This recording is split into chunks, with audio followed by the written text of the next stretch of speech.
ಇನ್ನು ವಕ್ಫ್ ವಿರುದ್ಧ BJP rebel ತಂಡದಿಂದ ಹೋರಾಟ ನಡೀತಾ ಇದೆ. ಇಂದು ಬೆಳಗಾವಿಯಲ್ಲಿ ಬಿಜೆಪಿ ರೆಬಲ್ಸ್ ನಿಂದ ಹೋರಾಟ ನಡೀತಾ ಇರುವಂತದ್ದು.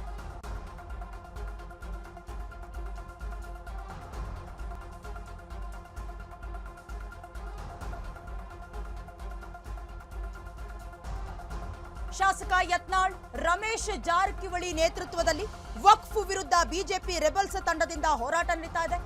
ಗಾಂಧಿ ಭವನದಲ್ಲಿ ಬೃಹತ್ ಸಮಾವೇಶವನ್ನ ಆಯೋಜನೆ ಕೂಡ ಮಾಡಲಾಗಿದೆ. ಬೆಳಗಾವಿಯಲ್ಲಿ ರಮೇಶ್ ಜಾರಕಿಹೊಳಿ ಶಕ್ತಿ ಪ್ರದರ್ಶನ ಮಾಡೋದಕ್ಕೆ ಮುಂದಾಗಿದ್ದಾರೆ.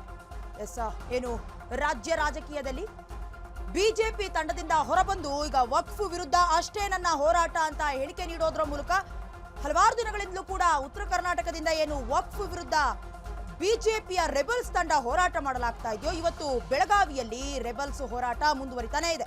ಶಾಸಕ ಯತ್ನಾಳ್, ರಮೇಶ್ ಜಾರಕಿಹೊಳಿ ಜೊತೆಗೆ ಅರವಿಂದ ಲಿಂಬಾವಳಿಯ ನೇತೃತ್ವದಲ್ಲಿ ಗಾಂಧಿ ಭವನದಿಂದ ಬೃಹತ್ ಸಮಾವೇಶವನ್ನ ಆಯೋಜನೆ ಮಾಡೋದ್ರ ಮೂಲಕ ನಮ್ಮ ಶಕ್ತಿ ಎಷ್ಟಿದೆ, ಶಕ್ತಿ ಪ್ರದರ್ಶನದ ಜೊತೆಗೆ ಬೆಳಗಾವಿಯಿಂದ ಇವತ್ತು ರೆಬಲ್ಸ್ ತಂಡದಿಂದ ಹೋರಾಟ ಮುಂದುವರಿತಾ ಇದೆ.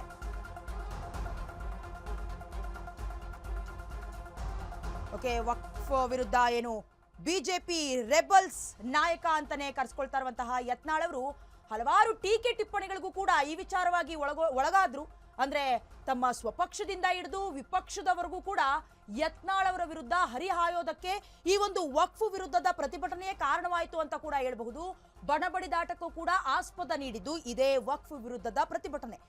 ಈ ಹೋರಾಟವನ್ನ ಯಾವುದೇ ಕಾರಣಕ್ಕೂ ನಾನು ಕೈ ಬಿಡೋದಕ್ಕೆ ಸಾಧ್ಯವೇ ಇಲ್ಲ, ನನ್ನ ಕೊನೆ ಇರೋವರೆಗೂ ಕೂಡ ನಾನು ಈ ಹೋರಾಟವನ್ನ ನಡೆಸ್ತೀನಿ ಅಂತ ಕೂಡ ಹೇಳಿಕೆಯನ್ನ ಕೊಟ್ಟಿದ್ರು.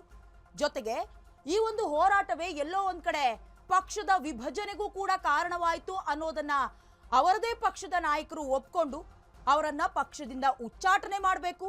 ಜೊತೆಗೆ BC ಪಾಟೀಲ್ ಅವರು ಹೇಳಿದಂತೆ ಕಾಂಗ್ರೆಸ್ ಜೊತೆ ಒಳ ಒಪ್ಪಂದ ಮಾಡ್ಕೊಂಡಿರೋದಕ್ಕೆ ಈ ರೀತಿ ಆಡ್ತಾ ಇದ್ದಾರೆ ಅಂತ ಕೂಡ ಹೇಳಿದ್ರು. ಹಾಗೆ ವಿಪಕ್ಷದ ನಾಯಕರಾಗಿರುವಂತಹ ನಾಯಕ ಸ್ಥಾನದಲ್ಲಿರುವಂತಹ ಪ್ರಿಯಾಂಕ್ ಖರ್ಗೆ ಅವರು ಕೂಡ ತಾಕತ್ತಿದ್ರೆ ನೀವು ನಿಮ್ಮ ಪಕ್ಷದಿಂದ ಯತ್ನಾಳ್ ಅವರನ್ನ ಉಚ್ಚಾಟನೆ ಮಾಡಿ ಅಂತ ಹೇಳಿದ್ರು. ಇದೆಲ್ಲವುಗಳನ್ನ ಅಬ್ಸರ್ವ್ ಮಾಡೋದಾದ್ರೆ ನಿನ್ನೆ ಕೂಡ ಜೋಶಿ ಅವರ ನೇತೃತ್ವದ ತಂಡ ಹೈಕಮಾಂಡ್ಗೆ ದೂರನ್ನು ಕೂಡ ಸಲ್ಲಿಸಿತ್ತು. ಆದ್ರೆ ಹೈಕಮಾಂಡ್ ಅವರು ನೀಡಿರುವಂತಹ ಒಂದೇ ಭರವಸೆ ಏನು ಅಂತ ಹೇಳಿದ್ರೆ, ಅವ್ರನ್ನೇನಾದ್ರೂ ಪಕ್ಷದಿಂದ ಉಚ್ಚಾಟನೆ ಮಾಡಿದ್ರೆ ನಿಜಕ್ಕೂ ಕೂಡ ಆ ಭಾಗದ ಅಂದ್ರೆ ವಿಜಯಪುರ ಆ ಭಾಗಕ್ಕೆ ನಿಜಕ್ಕೂ ಕೆಟ್ಟ ಸಂದೇಶ ರವಾನೆ ಆಗತ್ತೆ.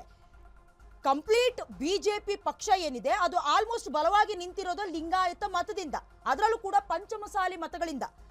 ಏನಾದ್ರೂ ಇವ್ರನ್ನ ಉಚ್ಚಾಟನೆ ಮಾಡಿದ್ರೆ ನಿಜಕ್ಕೂ ಪಕ್ಷದ ಮೇಲೆ ಪ್ರಭಾವ ಬೀರತ್ತೆ. ಹಾಗಾಗಿ ಇಬ್ಬರನ್ನು ಕೂಡ ವೇದಿಕೆಗೆ ಕರೆತಂದು ಅಸಮಾಧಾನ ಏನಾದ್ರೂ ಇದ್ರೆ ತಿಳಿಗೊಳಿಸುವಂತಹ ಕೆಲಸವನ್ನ ನಾವು ಮಾಡಬೇಕು ಅಂತ ಹೈಕಮಾಂಡ್ ಅವರು ಸಂದೇಶವನ್ನ ರವಾನಿಸಿದ್ರು. ಅದಕ್ಕೆ ಸಂಬಂಧಪಟ್ಟಂತೆ ಅವರೆಲ್ಲೂ ಕೂಡ ವಕ್ಫ್ ಹೋರಾಟವನ್ನ ಕೈ ಬಿಡದೆ ಇವತ್ತು ಬೆಳಗಾವಿಯಲ್ಲಿ ಹೋರಾಟವನ್ನ ಮುಂದುವರಿಸ್ತಾನೆ ಇದ್ದಾರೆ. ಜೊತೆಗೆ ಇವರಿಗೆ ಸಾಥ್ ಕೊಟ್ಟಿರುವಂತದ್ದು ರಮೇಶ್ ಜಾರಕಿಹೊಳಿ, ಅರವಿಂದ ಲಿಂಬಾವಳಿ ಅವರು ಬೆಳಗಾವಿಯಲ್ಲಿ ಶಕ್ತಿ ಪ್ರದರ್ಶನಕ್ಕೂ ಕೂಡ ಮುಂದಾಗಿದ್ದಾರೆ.